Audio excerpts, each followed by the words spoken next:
Friends, welcome back to Drew Tutorial, and in today's video I'm going to show you how to turn on or off promotional offerings on YouTube. Before we jump in guys, would you mind take a moment to give this video a like and hit that subscribe button, because this will let me know that you found value within this video.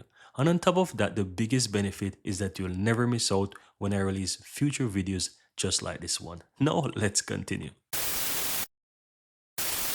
Once you're signed into your account on YouTube, guys, you want to click the bell icon on the upper right hand side and go to settings. And here under general, you'll find the option that says promotional content and offering. So if you don't want to have this feature on, you can simply turn it off. By default, this feature should be on.